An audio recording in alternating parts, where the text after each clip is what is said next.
Good morning, I'm Richard Goodall. My website, wildmantalking.com, and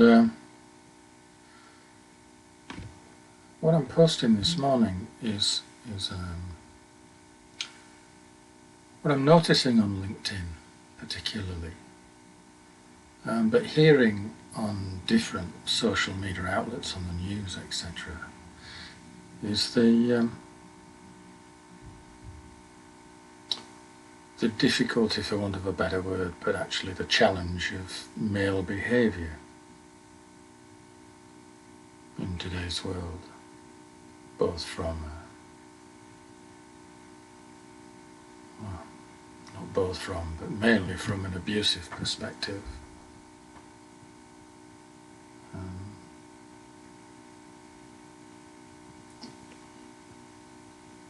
And to some degree I do agree with this criticism, this evidence actually of male behaviour. And I get really frustrated because it's almost like we talk about it a lot, understandably. 50% of the world population is male, and a fair percentage of that 50% has challenging behaviours. And this isn't about where it comes from, this is about what do we do about it. And I see lots of posts from both male and female coaches, business entrepreneurs, business owners on LinkedIn and Facebook, Twitter, sort of, it feels like there's a frustration about this plumbing behaviour, and anger about this behaviour, absolutely. But it's almost like, what the hell do we do?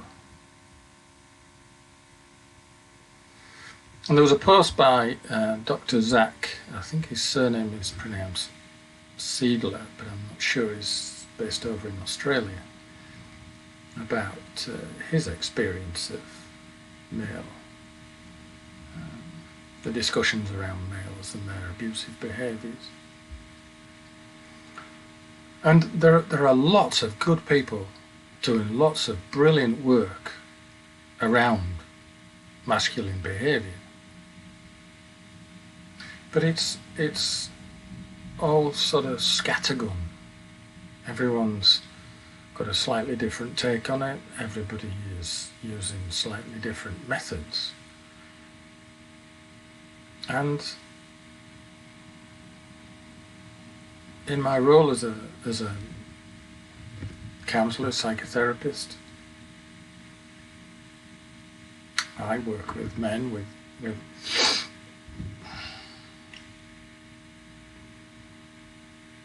challenges in terms of emotional intelligence and how they conduct themselves in the world. And so the frustration I'm feeling is, how the hell do we get to a place where we're all singing from the same hymn sheet? What do we actually want to achieve? Are we looking to create the perfect male?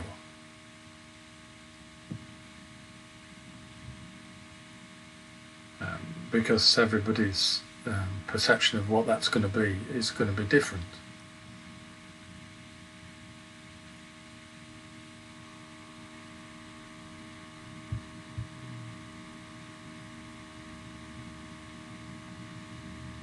It's taken probably 2,000, if not more than 2,000 years to get to this place of actually realising that the male of the species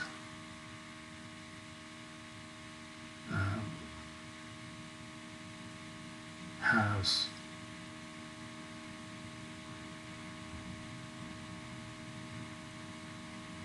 not conducted himself well.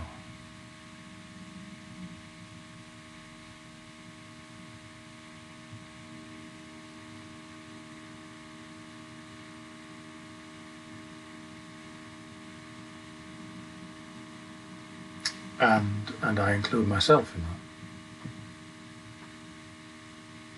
I don't think my behaviour over my life, certainly my younger life, was okay.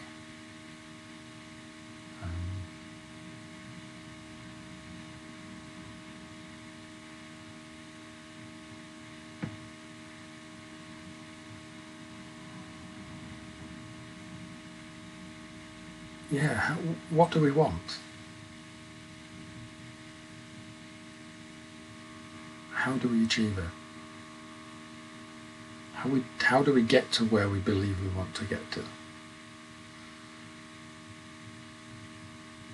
And I guess what that implies is that male behaviour is not okay, deficient, wrong.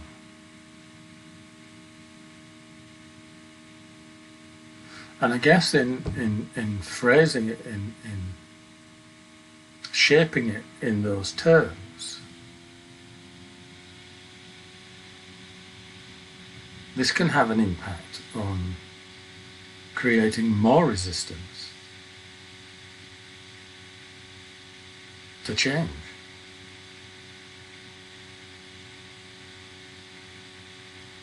I've never been a great believer in the challenge of beating something out of somebody. It's impossible.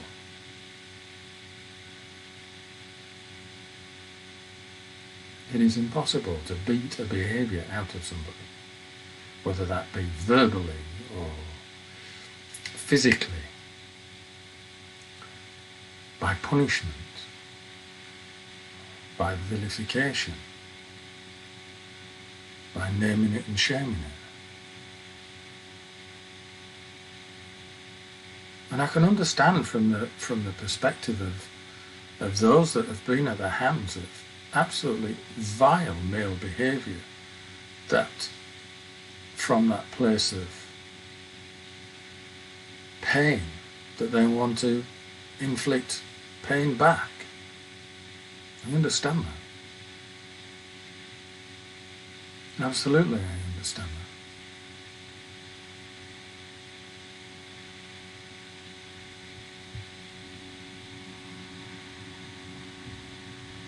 So I don't have a solution to this. What I am doing at this moment is simply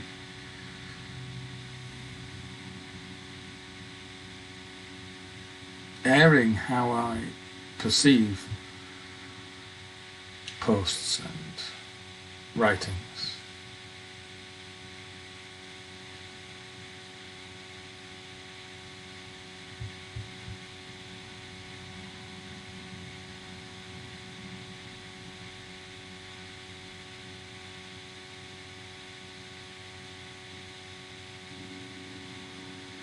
And I'm quite drawn to a TV programme that has been on the last couple of weeks, and from the UK perspective,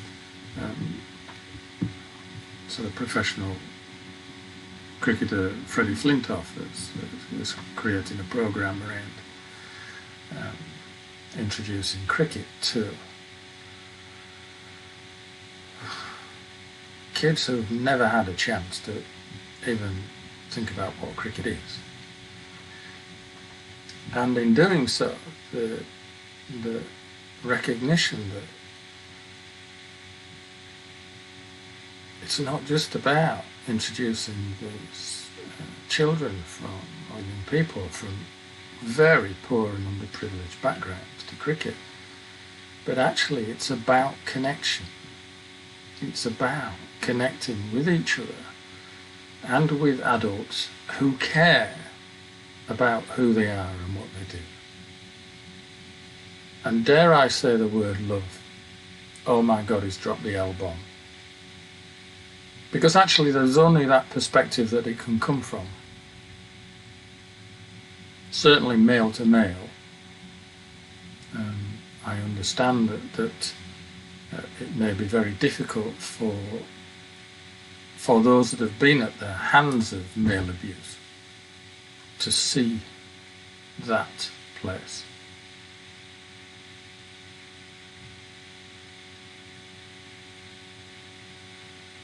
So I guess today what I'm airing is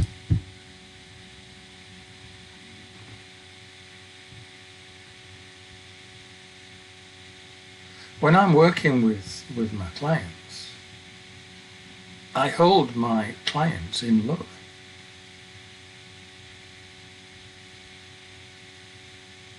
I don't see them as deficient. I don't see them as a problem. I don't simply see the angry man, the angry person.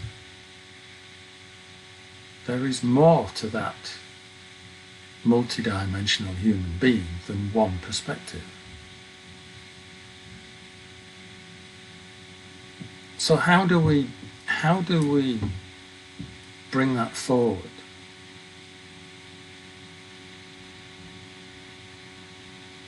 In an egotistical world where separateness and I are more important than connection and love. So I guess that's the question I want to leave you with. Do you have the capacity within yourself to be able to love those that transgress societal boundaries in order to bring about healing? Thank you.